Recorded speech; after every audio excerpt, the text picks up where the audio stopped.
Iniciamos el viaje por esas páginas donde todo es posible. Entre libros. ¿Cómo están, amigos de Entre Libros en Radio Nacional del Perú? Estamos aquí nuevamente en este programa para conversar sobre lo que nos gusta, sobre lo que nos apasiona, y son los libros, pues, ¿no? Entonces, hoy día vamos a tener a Yemi Tineo Mulatillo por Los restos de la piel. Gracias a Tusquets, que nos ha enviado el libro, es de la colección Andanzas. Pero este libro, no solamente vamos a hablar de este libro con Yemi, sino también de Los sacrificios de la carne, que es un libro que él publicó hace algún tiempo y que los dos tienen premio. Así que vamos a hablar con él en esta primera media hora, y en la segunda media hora vamos a hablar con Bea Figueroa. Vamos a conversar con ella sobre su poemario El relato de los niños de colores, el que les presenté justamente la semana pasada en el programa y que tenía papel canson, así como esos recuerdos, como los recuerdos que hay en los bautizos antiguos. No sé si hasta ahora los hacen, creo que ya ahora no, pero el título es El rapto de los niños de colores y es de Bea Figueroa. Así que en la siguiente media hora vamos a conversar con ella, pero primero vamos a hablar con Yemi Tineo Mulatillo, a quien le vamos a dar en este momento la bienvenida. ¿Qué tal, Yemi? Hola, Magnolia. Feliz de estar aquí en Radio Nacional. Te contaba antes de iniciar el programa que yo escuchaba Radio Nacional cuando era adolescente, cuando era niño, ¿no? Bravo, sí. Me dijiste que escuchabas un programa de Paco Mejorada que se llamaba Canto Rodado, ¿me parece? Sí, escuchaba Canto Rodado y ahora estoy aquí. Me parece, a mí, me transmite una sensación esa de los sueños imposibles que de pronto se cumplen, ¿no? Porque yo estaba en un lugar muy, muy alejado de la selva de Moyobamba, en un pueblito bien alejado, y ahí prendía mi radio y ahora estoy aquí. Para eso vamos a contar que Yemi es de Moyobamba, ha vivido ahí hasta los 16 años. Después de terminar el colegio nos contaba que se vino para Lima para ver qué era lo que podía estudiar en estudios superiores, y él es egresado de la maestría en escritura creativa de la Universidad Nacional Mayor de San Marcos, y como les decía, nacido en Moyobamba, y por eso es que escuchaba Radio Nacional. Y claro, y es que Radio Nacional se escucha en todas partes, llega donde nadie más llega. También escuchaba las radionovelas, en especial los policiales. Recuerdo sobre todo dos títulos bastante que me llamaban la atención. Por ejemplo, Rafles, el ladrón que se robó el río, por ejemplo. ¿Cómo recuerdas? Sí. Mira. Y qué bonito que venga un autor peruano que también ha ganado un premio, por ejemplo, con Los sacrificios de la carne, el premio José Watanabe Varas en 2021, que son un conjunto de cuentos que ahora él nos va a contar qué es el zapote. Cada cuento tiene su historia, obviamente, y tiene que ver con su lugar, con el lugar que lo vio nacer. Y Los restos de la piel, que es este libro que tenemos aquí, es su última publicación, que ha sido un libro finalista al premio Clarín de novela. Así que nos va a contar, porque es todo un éxito, en verdad. Los dos libros han sido nominados y tiene premio. Y le preguntaba previo a la entrevista, y él me dice que son sus dos únicos libros hasta el momento y que han sido escritos con bastante anticipación. Pero nos va a contar ahora todo el proceso. Y Yemi, cuéntanos un poco por qué te vienes a Lima a estudiar y con ese sueño de escribir ya desde ese momento. En esa época todavía, yo me dedicaba a jugar fútbol, me dedicaba a hacer lo que hacemos en la selva, pues no en la chacra, pero no me gustaba tanto los trabajos manuales, trabajar en la chacra, ¿no? Vine a Lima, como todo el mundo también se venía, entonces no era una novedad, ¿no? Todos mis compañeros, todos mis patas se venían a Lima, entonces también me vine, ¿no? Y ya estando aquí en Lima, lo que había aprendido en la selva no me servía, pues, ¿no? Aquí no había amigos para ir al río, no había amigos para jugar fútbol.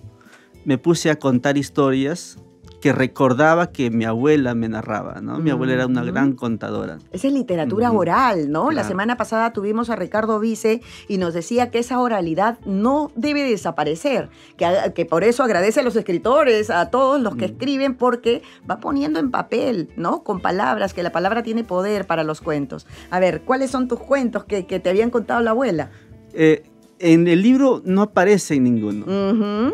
Pero sí me dio ciertos recursos como por ejemplo el hecho de jugar con el lenguaje. Mi abuela era muy, muy hábil con los juegos verbales, ¿no? Yeah. Pero también me dio una forma de ver las cosas. Mi abuela era sumamente veía lo que todos vemos, pero a lo que vemos nosotros le agregaba algo turbio, ¿no? Entonces aprendí una gran lección, o sea, escribir no basta, sino Ajá. también hay que encontrar una forma de ver las cosas, y a veces la encuentras tú en tu lugar de origen, en tu cultura, pero también la podemos encontrar en los libros, ¿no? Ujú. Ya estudiando movimientos artísticos, por ejemplo, descubrí que me gustaba mucho el expresionismo, ¿no? Por Sí. eso es que... ¿Qué leías cuando eras niño? Cuando estabas en Ah. Moyobamba y tu abuela todavía te contaba las historias y esas han sido como la semilla para estos cuentos y para tu novela. También me decías un poco. ¿Qué leías cuando estabas en Moyobamba? Tengo un detalle que es bastante particular. Yo soy poco diestro con cuestiones manuales, con cuestiones prácticas. Ujú. Y mi papá era maestro también y mi mamá era comerciante. Entonces eran personas muy hábiles para hacer cosas. Ujú. Y como yo no era diestro en las cuestiones prácticas, me mandaban a leer la Biblia. Pero no la Biblia que leen los adultos, no la Biblia para niños, ¿no? Ya. Entonces yo pasaba el tiempo leyendo estas historias bíblicas y ahí me he formado, pues, ¿no? Ahí- Ajá. por eso es que los libros Tienen ese tienen toque eso, de ajá. bíblico, ¿no? Juegan con referencias Sí, bíblicas de sí, forma sí, natural, sí. ¿no? Sí, por ejemplo, aquí hay cuentos que tienen que ver con Jesús y todo eso, ¿no? Pero Los sacrificios de la carne es un título bastante crudo. Los pelones también están, pero todavía creo que lo están vendiendo en la Asociación Peruano-Japonesa, ¿verdad? Sí, el libro está en la Asociación Peruana-Japonesa, pueden comprarlo. Es el premio José Watanabe Varas y ya quedan pocos. Ya Sí, quedan pocos ejemplares. sí. Y se viene, Ajá. creo que debería anunciarlo, o quizás no, porque quizás... Anúncialo. No, pero hay una sorpresa Ajá. importantísima para ese libro, Los restos de la piel, pero no lo puedo anunciar porque tengo que concretarlo primero. Ya, seguramente. En marzo, aquí- Ajá. los primeros días ya lo voy a anunciar posiblemente. Perfecto. Pero es una cosa extraordinaria. Jamás bueno. hubiera pensado que iba a ocurrir una cosa así. Hablábamos previo a la entrevista también que escribir es un trabajo, ¿no? Un trabajo profundo que toma años. ¿Cuántos años te han tomado escribir estos 2 libros? Porque me dijiste que los 2 libros los terminaste casi al mismo tiempo, o los tenías listos, mejor Claro. dicho, en un tiempo. ¿Cuándo era ese año? ¿Qué año fue? Yo empecé a escribir los 2 libros en el 2012 más o menos. ¿A la par? Claro. Estaba escribiendo la historia de un personaje llamado Jesús que se apoderó de mis historias. Todo lo que escribía en todo lo que escribía aparecía él. Acércate un poquito más al micro, por favor. En Ahí todo lo sí. que escribía aparecía el personaje Jesús, Ujú. pero aparecía de forma borrosa todavía. Ya más o menos en el 2020, 2022 en adelante, ya el libro estaba cerrado. Ujú. Y me quedaron perfectos, me cayeron, bueno, es una exageración, me cayeron muy bien la pandemia. Ajá. En esa encerrona obligatoria que todos nos subimos, me dediqué a corregir los 2 libros. Ujú. Pero da la casualidad que estos 2 hermanos que nacieron juntos se separaron. Porque Ajá. Los sacrificios de la carne ganó el premio José Watanabe Varas. Sí. ¿Qué era parte de esta novela, pensabas? Porque en realidad el Jesús de aquí es el mismo de Los restos de la piel. Es y no es el mismo. Ya. Es y no es el mismo. Ajá. Resulta que ahí hago un juego bastante mío, ¿no? A mí me gusta jugar con referencias. Ujú. Como es un pueblo religioso, entonces hay muchos personajes que se llaman Jesús. Hay varios que se llaman María, Moisés, abundan los personajes Moisés. religiosos. Entonces puede ser el mismo personaje, como también no puede ser, ¿no? ¿Y has sido adrede esos nombres por lo que leías cuando eras niño? Eso de Sí. Jesús, Moisés, María, sí pues, ¿no? Todos los Cl- personajes tienen esos nombres aquí. Sí, Ajá. sí, me sale natural, Ah. me sale natural. Y una vez que ya estaba terminados los 2 libros y ganó el premio Los sacrificios de la carne, Ujú. no sabía qué hacer con el otro libro. Porque era como el hermano menor que de pronto se impone al hermano mayor, porque Los restos Ajá. de la piel es mayor, lo escribí primero, Ya. pero el segundo libro empezó a hacerse su propio camino y se impuso, pues, ¿no? No sabía qué hacer con ese libro. Y también tenía miedo publicarlo. Ujú. Porque habían hablado más o menos bien del libro y yo tenía cierto temor, ¿no? ¿Qué tal si el segundo libro me sale pésimo, ¿no? Creo que es un temor que tienen muchos autores. Cuando han venido aquí a Radio Nacional del Perú, al programa Entre Libros, nos han contado que el temor es bien grande, porque si es que el primero fue muy bueno, temen a que el segundo no sea tanto de repente, ¿no? O no guste a la gente. Y ese era tu temor. Ese era mi temor. Y el libro ya estaba en las manos del editor, de Víctor Ruiz, ya estaba a punto de publicar. Y yo lo hacía, cada vez le hacía más larga. Le decía, no, tengo que corregir un poco más, y así me la pasaba. Y el libro no salía publicado. Pero mientras tanto lo mandé a un concurso, al Premio Clarín de Argentina, ¿no? ¿Y qué pasó? Ahí tuviste un incidente. Claro, ahí es un concurso bastante importante. Enviaron 652 manuscritos de España, de México, de todos los países hispanohablantes. Y de todos los trabajos quedó entre los 10 finalistas. Entonces mi editor dijo, ya, no más correcciones, lo publicamos. Pero esa mención también a mí me dio valor para poder publicarlo, ¿no? Claro. A veces necesitamos un espaldarazo para que puedas publicar y decir, bueno, está bastante bien en realidad. Y es bueno el libro. Ahora que ya estamos hablando de los restos de la piel, Tusquets es el quien ha publicado este libro de Yemi Tineo Mulatillo, y que está dividido en 3 partes, ¿no? Dice, primer libro, 2 hombres felices, que he reído mucho, ahora vamos a hablar un poco de qué trata. Segundo libro, a lo mejor soy Raskolnikov. Y el tercer libro es de los restos de la piel, y que tiene en realidad el personaje, ¿no? La vida del personaje. Así que ahora un poco nos vas a contar. Yo te preguntaba si tenías familia y me dijiste que sí, que tenías una esposa, y acabo de ver pues en la dedicatoria que dice a mi esposa Ana Rosa María, a mi hijo Adriano Tineo Torres, a mi madre Rosaura Mulatillo Sánchez, verdaderos dueños de todo lo que escribo, por el tiempo que les robo para poder escribir, y porque también son la semilla. ¿Te has dado cuenta? Porque uno parte escribiendo pues de algo que ha visto, de algo que ha vivido también alguna vez, ¿no es cierto? Claro, la experiencia, bueno, los años no pasan en vano, pues, ¿no? Cuando uno es joven, todo lo ve literatura, todo ve libros, pero ya luego pasan los años y uno se encuentra con más experiencias, la paternidad, el hecho de ser esposos, pero también la experiencia de ver que los familiares se mueren, por decir, ¿no? Ay, sí, y esa es una etapa bien difícil, ¿no? Porque sientes que está cerca. Sí. ¿No? Claro, y yo quería captar todas esas sensaciones y llevarlas al libro, ¿no? Y están aquí. Al final duele un poco, ¿no? Porque sientes que es el ritmo, el periodo de la vida, ¿no? Es la línea de vida que uno tiene. Claro. En realidad es parte de eso. Te quería preguntar, tú eres profesor, ¿no? ¿Profesor de escuela? Sí, profesor de escuela, colegios. Ya, de colegios. Del Estado. Del Estado, ¿ya? ¿Y cómo va la literatura con estos chicos de secundaria, me imagino? Sí. ¿Ya? ¿Y qué tal? ¿Cómo ven la literatura, tus libros? ¿Qué dicen, profesor? He visto tu libro, ha ganado premio. Yo en eso soy un poco bastante reservado en cuanto a mostrarle mis trabajos a los estudiantes. Ya. Yo prefiero darles autores más reconocidos, ¿no? Ya clásicos sobre todo. Y claro, es una batalla para que ellos lean, porque ahora con este mundo de las redes sociales, donde se acostumbra más a la imagen que a la lectura, entonces... Pero a pesar de eso, se hace esfuerzos para que los chicos lean, pues, ¿no? Lo audiovisual ha quitado, pues, mucho eso, ¿no? Pero, ¿cuáles son esos esfuerzos? De repente hay algún docente que te quiera copiar un poquito la estrategia, porque es difícil. Inclusive, yo también soy docente universitaria y los chicos a veces, de verdad, no quieren leer o leen muy poco. Entonces, la idea también es decirles que si pueden leer, en realidad ni siquiera van a tener que aprenderse el cuadrito de graves o llanas, agudas, esdrújulas sobre esdrújulas, porque por arte de magia una palabra la van a ver 20 veces en un libro o más de repente. Imposible que te olvides cómo se escribe, ¿no es cierto? Ese era mi rollo un poco para decirle a los alumnos que lean si quieren escribir bien, ¿no?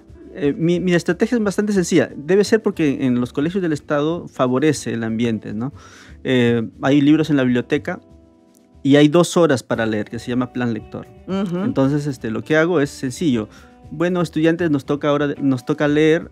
Todos dejan sus celulares en mi pupitre y se sientan a leer donde mejor les parece. Y como ya no tienen el celular y solo están con el libro, empiezan a leer.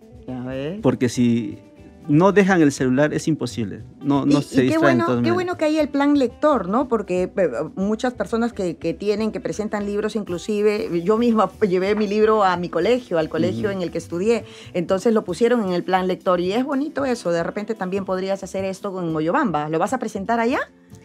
Ojalá haya oportunidad, pero hasta el momento no hay nada todavía, ¿no? ¿Los sacrificios de la carne lo presentaste allá en Moyobamba? No, todavía no. Tienes que ir por estos dos libros definitivamente. Tienes que coordinar con alguna entidad, de repente la municipalidad o algo, pero ¿no? estoy llegando por Radio Nacional, que me están escuchando. Que escuchen entonces del municipio, del gobierno regional o de alguna parte, que nos escuchen para que puedas ir a presentar y decir que uno de los hijos de Moyobamba tiene 2 libros, uno como finalista y el otro el primer premio, ¿no? Del José Watanabe. Así que, bueno, nos gustaría que nos leas un poquito de alguna de las partes de tu libro y que luego de repente nos hagas un resumen, sin spoiler, por supuesto, acerca de cada parte y por qué lo dividiste en 3.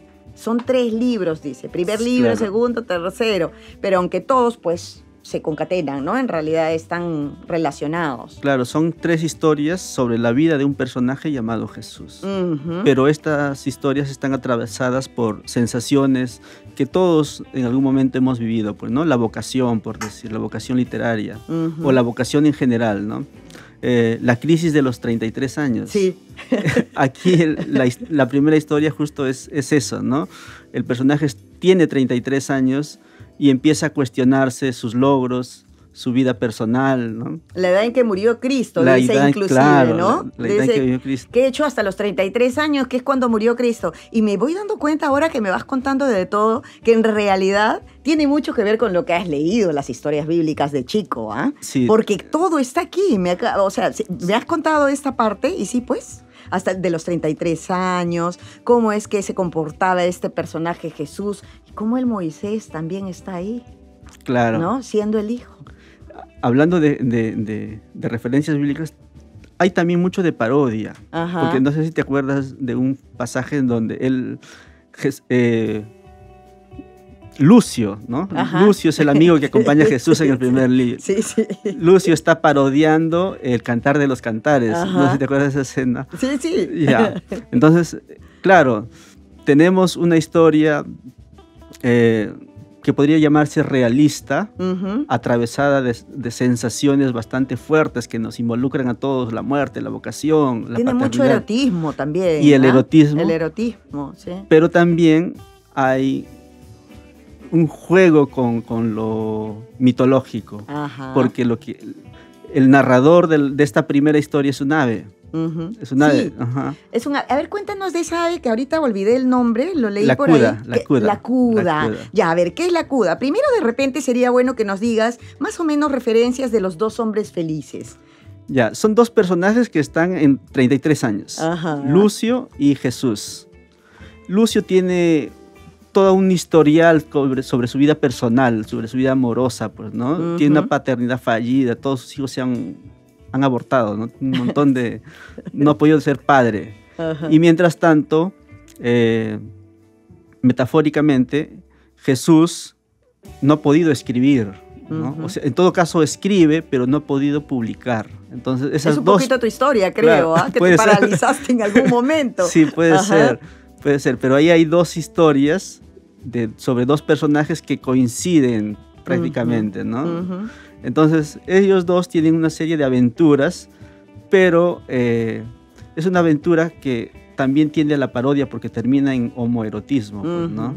Pero ahí quería preguntarte, la cuda, ¿qué es la cuda? Porque interviene en este primer libro, la cuda. La cuda es un ave que tiene una característica que se transforma de acuerdo a la persona en quien está. Por ejemplo, se transforma para embaucar a los amantes.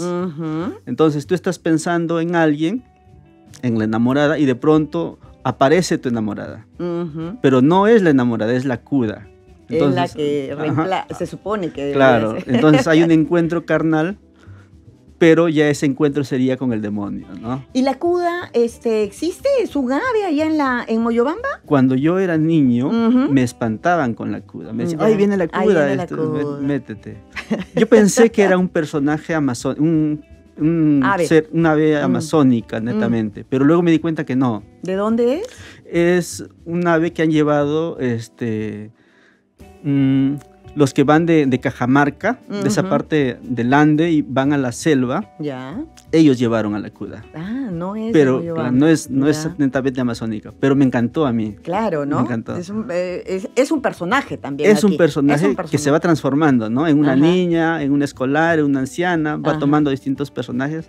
¿Cómo creas a tus personajes?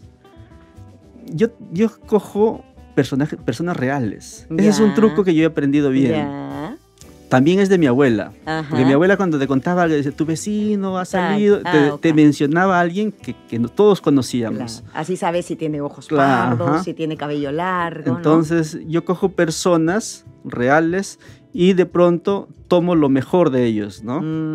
Las cosas más graciosas, lo que me sirve para contar. Para esa novela, para la historia. Así que escuchen a quienes escriben aquí y nos están escuchando en Radio Nacional. Los personajes creados por Jamie es porque los conoce. Entonces así es imposible que se te olvide cómo es la persona. Si tenía, como repito, ojos pardos, cabello corto, no sé, uñas largas, pintadas y todo ese tipo de datos. Pero hay un riesgo ahí. Un amigo que leyó el libro, ¿conocía a la persona? No, me dice, ese soy yo. Me dice, ese soy yo. Quería cobrar regalías. Sí, ese soy yo, me dice. Y él dice, Lucio soy yo, dice. Ah, mira. Y dice, pero me has difamado. ¿Sabes qué dice? Y ni te acerques a la selva porque te pego. y bueno, yo también ha coincidido, ¿no? Yo no he ido estas vacaciones a la selva. Creo que por eso no has ido, te has escapado. El segundo libro dice, a lo mejor soy Raskolnikov. ¿Qué trata este libro, esta parte? Ese es el personaje ya aquí en Lima, ¿no? ¿Es el personaje enfermo? Claro, ¿no? Es el personaje que vive una serie de aventuras, pero detrás de todas esas aventuras está la enfermedad. Está la enfermedad. Y que la enfermedad sigue inclusive en el tercer libro, que dice Los restos de la piel. Sí. Y habla, ahí sí, erotismo total con su pareja. Y hablábamos previo a la entrevista de que me hacía recordar mucho esta frase de las abuelas que dice, te has enamorado como un perro. Sí. Entonces me decías que la idea del perro estaba ahí. Cuéntanos por qué. En el fondo es un libro sobre un personaje con muchos sueños, con muchos proyectos, pero que no llega a concretarlos.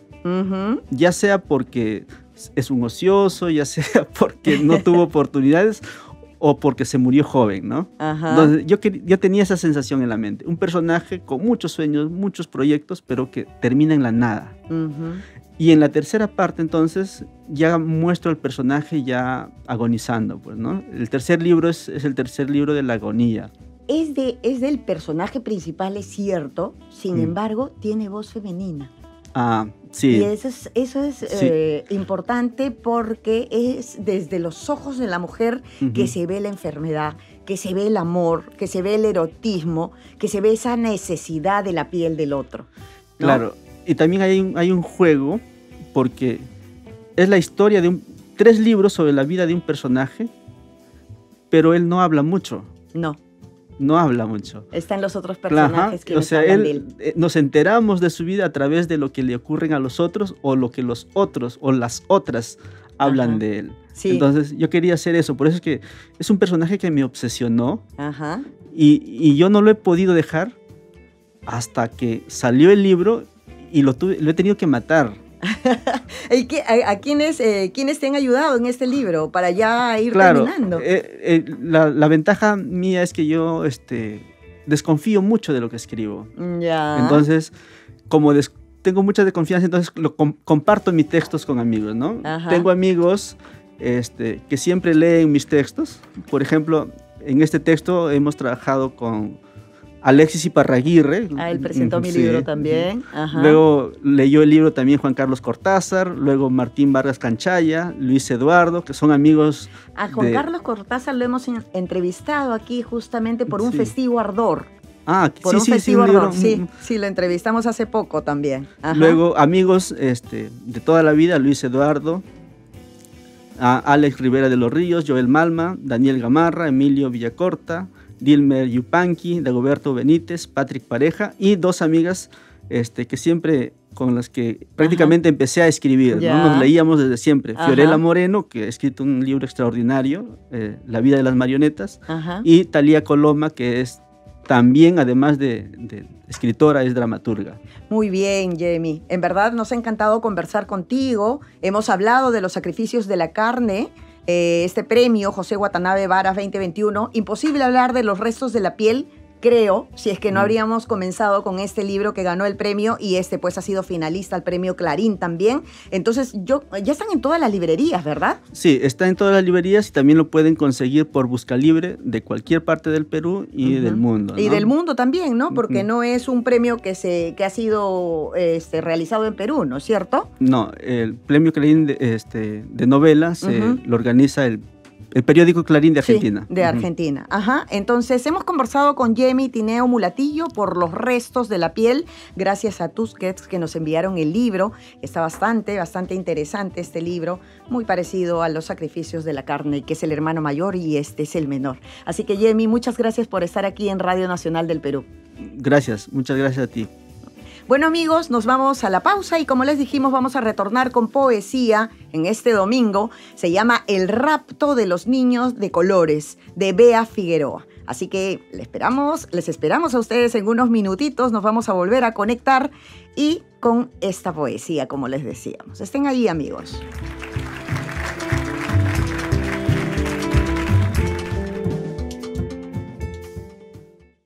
Esta historia comenzó un 30 de enero de 1937. Radio Nacional del Perú. Una voz cruzó ríos y montañas para llevar noticias y cultura a todos los rincones del país. La imagen llegó un 17 de enero de 1958. A través de ella, reflejamos la identidad y los sueños que nos impulsan. Fuimos y somos pioneros de la radiodifusión peruana. El Gran Teatro del Aire. Que la primera transmisión a color de la televisión peruana la hizo el Canal 7. China Lolo Brígida. En cada voz, en cada imagen, creamos puentes y destacamos lo que nos une. 7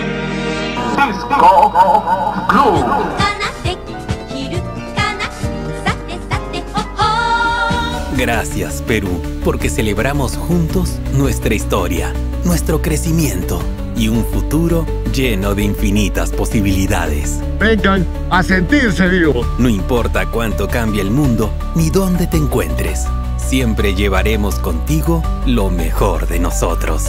¡Feliz aniversario! Radio Nacional y TV Perú. Nuestra diversidad nos une.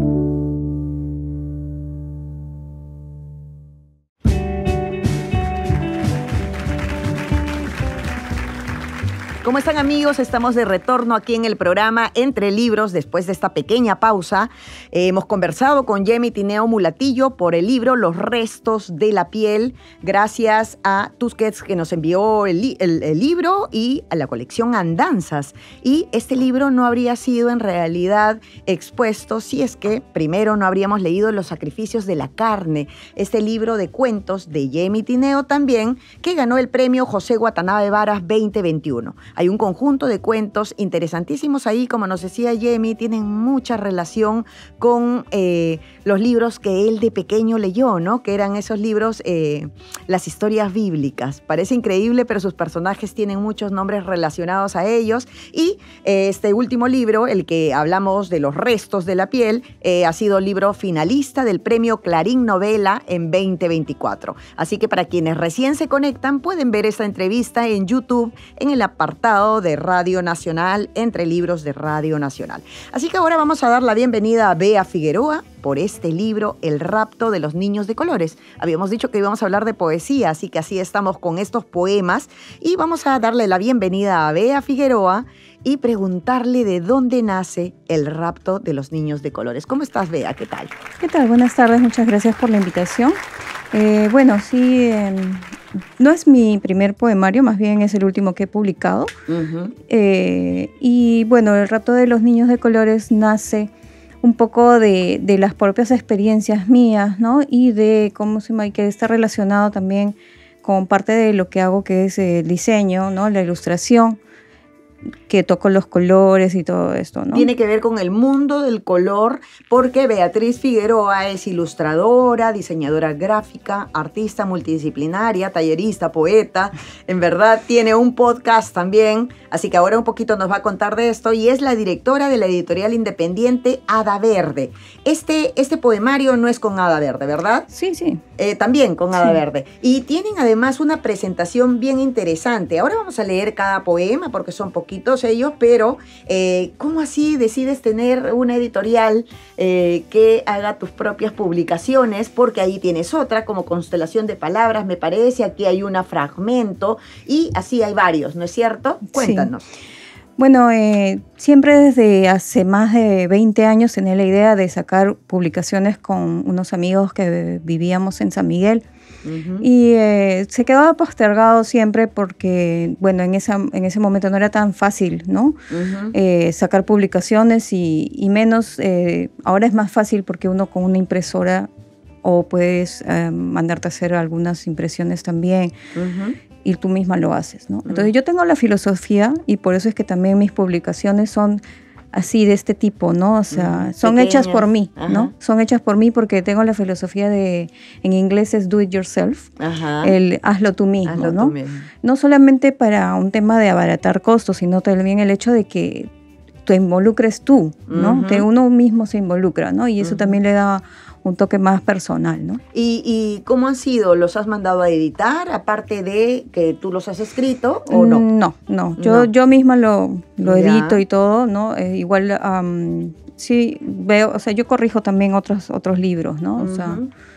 Ya, entonces- y esto, por ejemplo, el rapto de los niños de colores, vamos a ver cada poema porque son algunos y me dices que están relacionados en realidad con lo que tú trabajas, que es justamente tema- la paleta de colores, claro. para hacer todas las obras de arte que haces, y tienen un hilo conductor, ¿no es cierto? Ujú. ¿Cómo es que encuentras ese hilo conductor aparte del color? Claro, el rapto es como un análisis, ¿no? De las personas que han estado alrededor mío, mi familia, mis amigos, compañeros de trabajo, e incluso de mí misma, pero no hablo de mí, ¿no? Ujú. Sino desde una tercera persona, que en este caso Ujú. son los 7 personajes, ¿no? Que son los niños de colores. Y uso justamente la psicología de color para hacer una descripción, pero no solamente viendo el lado positivo, sino también el lado negativo, ¿no? Un poco así, haciendo un balance, porque es parte de lo que somos siempre todos nosotros, ¿no? ¿Te parece si nos puedes leer El Niño Blanco? Así como el niño blanco hay el niño amarillo, la niña roja, ¿no? La niña azul, la niña púrpura y el niño verde. Pero hay algo que los une, que todos son niños. La negra niña, ¿no? Sí. ¿Y por qué? Bueno, es una forma cariñosa que yo le nombraba a las personas que son más cercanas a mí, ¿no? Ujú, Sí. ujú, ya. Y creo que también es un tema es una especie, porque las descripciones no son tan infantiles en realidad, ¿no? Ujú. Pero sí es como irme para ese lado como darle también la contra, ¿no? Un Ujú. poquito así. Acá hay una parte que está sueltita, que no es parte de los niños, que me gustaría leerlo antes que leas El Niño Blanco, porque Ujú. dice: lágrimas grises descienden sobre tu faz, congela tu enmudecido aliento, cuento con tu frágil memoria selectiva para que olvides con el tiempo el día que raptaron a los niños de colores. Queda un vacío incoloro, ¿no? ¿Y a qué pertenece? ¿Es un poco el hilo conductor de todo el poemario? Es como una especie de introducción, Ajá. ¿no? De lo que está, como la situación, ¿no? De Sí, lo que pasó. pequeñito, además. Exacto, Sí, pequeñito. A ver, ahora sí, Y la siguiente también, ¿no? Ajá. Una semana antes, ¿no? Llegabas algo cansada a probarte, combinar la monocromía, los zapatos que salvaste casi heroicamente de esos iluminados y maquillados escaparates. Una semana después se te caían de las manos los recuerdos, las fotografías, los secretos, los diarios vacíos. Ujú. Y ahora vamos a leer El Niño Blanco. Okay. A ver. El niño blanco, enfermizo, alérgico, delicado, lleno de manías y fobias, habla solo en su cuarto, sobreprotegiendo su pulcro escenario. Cada 2 años despierta llorando después de dejar mensajes en las contestadoras de números inventados. Iba quedando inmóvil con el transcurso de las horas, mutando su imagen en un aporcelanado figurino. Ese es El Niño Blanco. ¿Y qué es la poesía para ti? ¿Por qué escribir poesía y de esta forma, ¿no? Darle, mejor dicho, un formato de esta naturaleza. ¿Por qué escribir poesía? Siempre preguntan también qué tan autobiográfico es lo que uno escribe, ¿no? Ya sea en narrativa, en este caso poesía.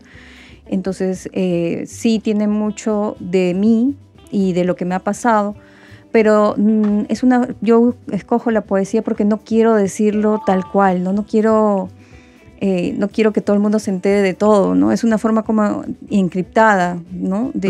Una forma que yo tengo de expresarlo. De todas maneras tengo que sacarlo de mí, pero no directamente, que nadie sepa realmente todo lo que pasó.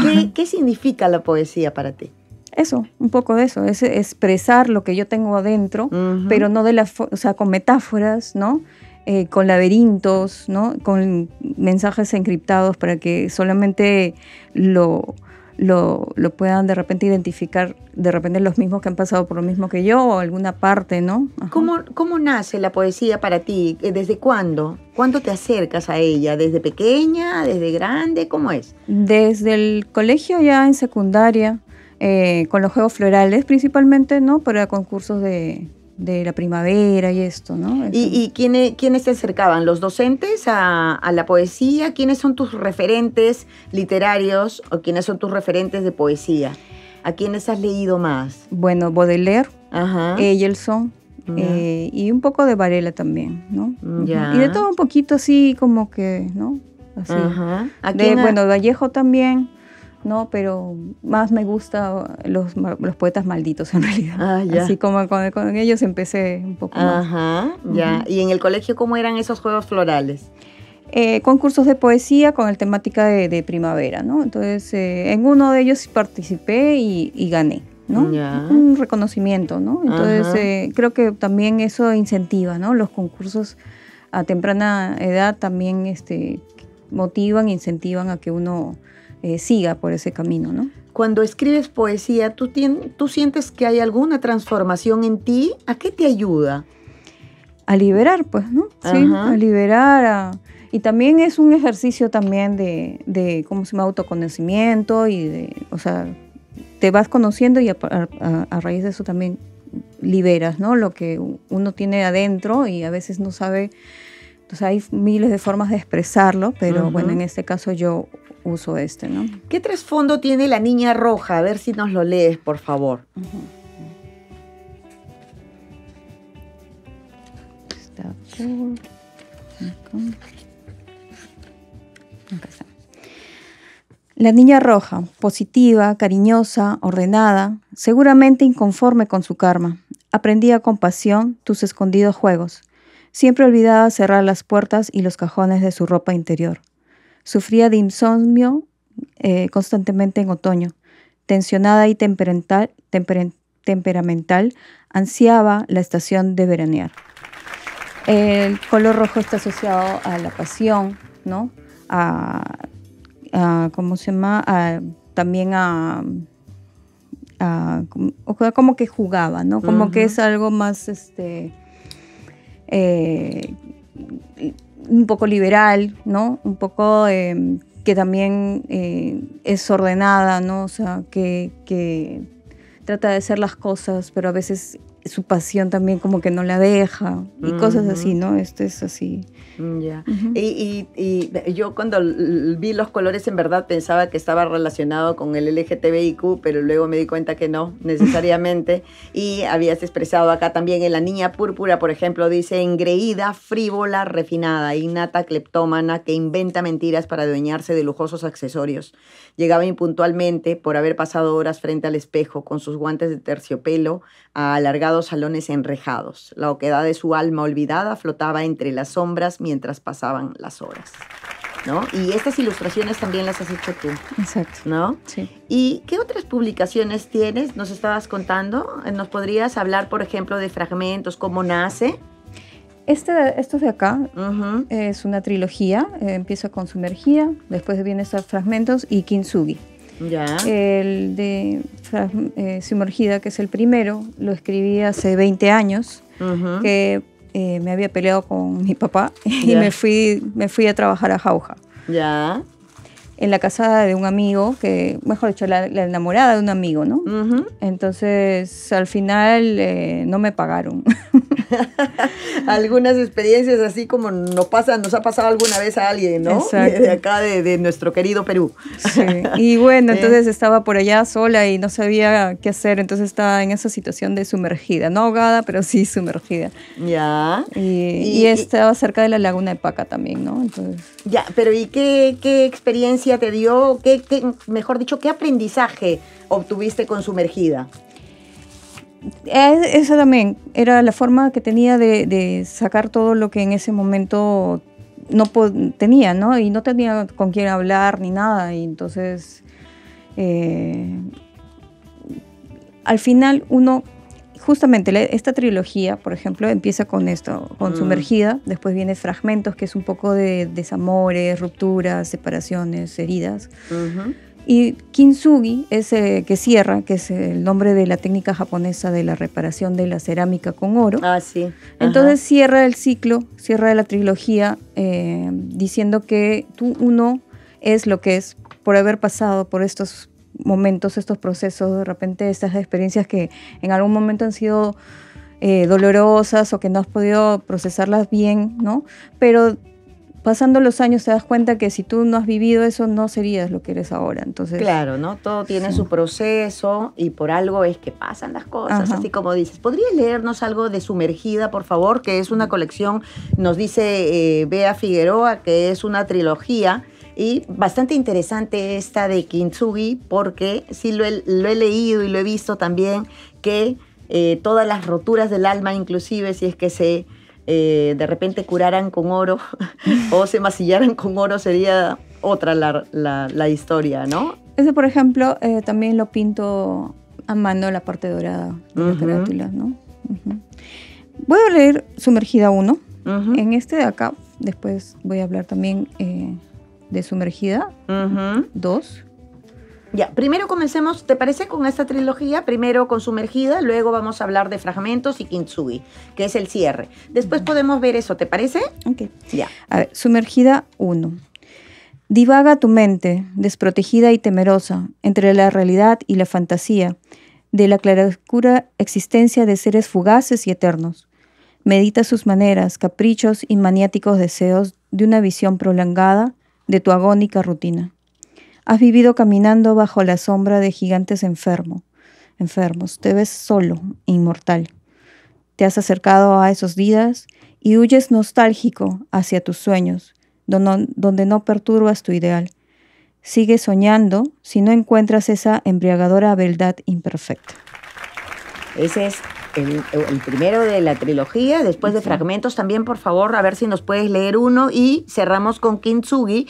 Y luego me gustaría saber cómo ha sido tu acercamiento de repente a otras editoriales, primero antes de que tú tengas este editorial que tiene publicaciones bastante curiosas en realidad, con papel Canson, ¿no? Sí. Y cómo es que los produces. A ver.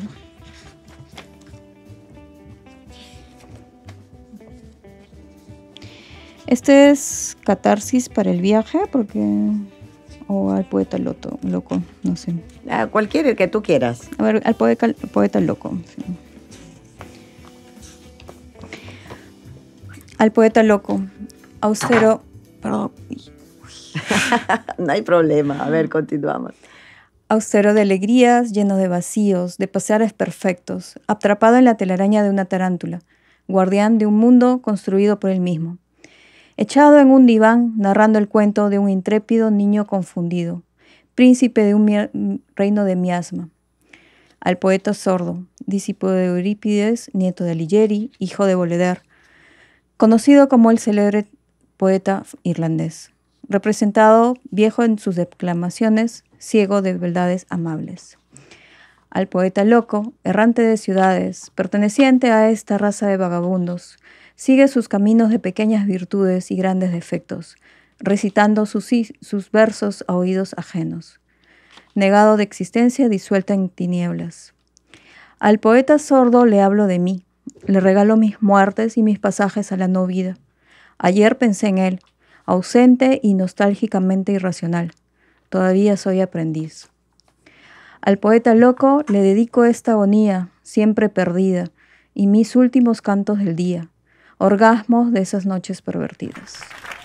Y voy a leer uno de Kintsugi, que es esa unión que se hace con oro cuando una cosa se ha roto, ¿no? Cuando algo se ha roto. Ajá. Entonces ese es el proceso. Voy a leer uno de estos para cerrar esta trilogía. Se llama Afirmación. Ahora eres consciente de tu naturaleza destructiva, sientes sus latidos, su respiración y descubres su belleza efímera. Continuamente nace en ti una flor que se marchita, sistemáticamente formando un bucle constante de aprendizaje. Las semillas en tu frente han formado una corona de lirios y gladiolos que deberás arrancar y volver a sembrar. Evolución, armonía, libertad, y aquí tiene, ¿no? Justamente todas las piezas así unidas por el oro. Claro, está en blanco y negro, pero se supone que es de oro. Uh-huh. ¿Por qué decides publicar así a cuenta propia? ¿Tuviste algún acercamiento con las editoriales anteriormente? ¿Nunca? No. Mi primera publicación que no le he traído es un libro de coloreo, que esa sí la mandé a hacer en una imprenta. Ya. Pero la verdad es que no. Sí había hecho averiguaciones, ¿no? Entonces lo que más me desanimó es el costo, ¿no? El costo y la cantidad, ¿no? Entonces, ¿de qué? ¿De las editoriales? Claro. Uh-huh. Ah, ok, ya. Sí. No necesariamente todas cobran, pues, ¿no? Ajá. Hay algunas que te piden de repente encargarte de la venta de algunos libros, y ese es el proceso editorial. Hay editoriales pequeñas también en nuestro país que hacen bastante esfuerzo. ¿Y qué otros has publicado de otros personajes? Bueno, pero por ejemplo yo participo de ferias. Ajá. O sea, mis publicaciones las vendo en ferias o por redes, y en ferias también he visto que la gente también hace bastantes publicaciones por su cuenta, entonces eso también me animó a hacerlo yo por mi cuenta, ¿no? Uh-huh. ¿Y a qué otras personas, como te digo, a qué otros autores has ayudado para publicar? Algunos poetas por ahí, pero a veces cotizan y ya no, ahí también se van por otro lado. Entonces, o a veces solamente lo que son las ilustraciones y no la parte de toda la producción, ¿no? Uh-huh. Editorial. A veces trabajo con amigos que les encargo, ellas también ya tienen otro tipo de editoriales más grandes, entonces como que entre todos nos ayudamos, ¿no? Entonces sí, claro. ¿Y has ilustrado para otros poemarios? ¿Para otros poemarios has ilustrado también? Para poemarios exactamente todavía no. ¿Y cuáles han sido tus ilustraciones para otros libros o no? ¿O has hecho para revistas digitales, ¿no? Ah, para revistas digitales. Sí. ¿De qué tipo? De ciencia ficción, ¿no? Uh-huh. Sí, básicamente de ciencia ficción o relacionados a terror o gótico. ¿Crees que esta parte del arte, que es hacer ilustraciones, el dibujo y todo eso, tiene relación con la narrativa, con la poesía? ¿Cómo se relaciona la escritura con la parte artística, pintura, ilustración? Mira, por ejemplo, yo soy también historietista, ¿no? Uh-huh. Hago historieta, y en este caso he hecho el poema de César Vallejo, uh-huh, en historieta. A ver, préstame. Ajá. Y también uno de los poemas de Sumergida, también lo he hecho en historieta, en esta revista que es... ¿Y dónde los has presentado? ¿Dónde has presentado estas historietas? La gente lee historietas hasta ahora, ¿verdad? Sí, claro. Felizmente, ¿no? Sí. Porque pensábamos que no, pero sí existe. ¿Y cómo has tomado tú el texto? ¿Quién ha hecho el texto? ¿Quién lo ha editado? Yo. Todo lo has hecho tú. Sí, todo Un yo. poema hecho historieta, Desnudo en barro, Los heraldos negros, de César Vallejo. Interpretación, Beatriz Figueroa. César Vallejo. Esta ilustración bonita. Lo presenté en la Casa de la Literatura hace sería ya con 3 años, ¿no? Hace 3 años en el encuentro de narradores gráficos. Yo creo que más de uno que en realidad tiene a Dios poético como a Vallejo, creo que una de ellas soy yo, me gustaría obtener, por ejemplo, este tipo de historietas. ¿Dónde es que las puedo conseguir? Con el colectivo, o sea, yo estoy en 2 colectivos, 3 colectivos en realidad. Uno de historietistas en general, que estamos en la Casa de la Literatura una vez al mes, ¿no? Que tenemos esa publicación, ¿no? Por ejemplo, de que reúne el trabajo de 14 historietistas. Sí, y entre ellos está también el poema hecho historieta, pero mío, ¿no? El de Sumergida. Y también tengo en esta publicación también participo. Este es un colectivo solamente de mujeres historietistas, ¿no? ¿Y que también están en la Casa de la Literatura? No. No están no. Pero con ellas hemos hecho las publicaciones, ¿no? ¿Y cuál ha sido tu relación con la Casa de la Literatura? ¿Has ido, te has presentado, te han recibido, alguien te recomendó? ¿Cómo es que has ingresado a la Casa de la Literatura? Porque para poder presentar un poema hecho historieta de Vallejo, de repente, como me dices que se presentó ahí, en realidad, ¿cómo fue tu acercamiento? Era parte del encuentro de narradores gráficos, que es un evento que se da una vez al año. Ajá. Coincide también con el Día de la Historieta Peruana, más o menos, que es el 12 de septiembre. Ya. Entonces hacen actividades. Entonces, como yo también pertenezco al colectivo de historietistas, entonces nos pasaron la voz, pues, ¿no? Estupendo, ¿no? Para que quienes escriban historieta puedan estar al tanto y también puedan ir a la Casa de la Literatura para poder exponer sus trabajos, ¿no es cierto? Estas publicaciones las podemos encontrar ¿dónde? En tus redes sociales. Cuéntanos cuáles son las redes sociales con las que cuentas y cómo te ubican, cómo pueden comprar estas publicaciones. Bueno, quería terminar esta parte de que la narrativa también es visual, ¿no? Ajá. Entonces, a través de las imágenes podemos también, ¿no? Y acompañado de palabras, ¿no? Y eso era cerrando la pregunta de la parte, ¿no? Tienes Facebook, veo aquí, que dice Hada Verde Perú, ¿no es cierto? Sí. Y en Facebook. en Instagram es Hada-Verde-. Sí. Y también tienes TikTok, Hada Verde, ¿no es cierto? A ver, repetimos para que puedan ahí adquirir de repente estas publicaciones que son de justamente Bea Figueroa, quien nos visita el día de hoy. Hemos estado conversando no solo de esta publicación, El rapto de los niños de colores, sino que nos trajo todas sus publicaciones, que nos pareció simpático poder leerlas también.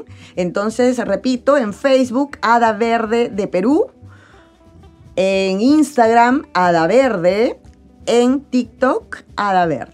Así quería también invitarlos que el día 21 voy a estar haciendo la presentación del poemario del rapto de los niños de colores en el Museo Casa Mariátegui, en la Casa Museo Mariátegui, en Washington. Ya. Está cerca de acá, no recuerdo exactamente el número, cuadra 19, si no me equivoco. Sí. Ajá. Y además me imagino que lo van a poder ver en las redes sociales también, la invitación para que puedan asistir a la presentación del rapto de los niños de colores de Bea Figueroa. Y bueno, Bea, el tiempo se nos ha quedado cortito, así que quien quiera leer los demás colores de los niños púrpura, el niño azul, la niña de rojo, el niño verde, puede comprar y pedir en las redes sociales este poemario que es El rapto de los niños de colores, que además tiene una presentación bastante simpática y muy fácil de tomar en las manos para poder leer. Así que nada, Bea, muchas gracias por haber estado aquí. Muchas gracias también a ustedes y a ti especialmente.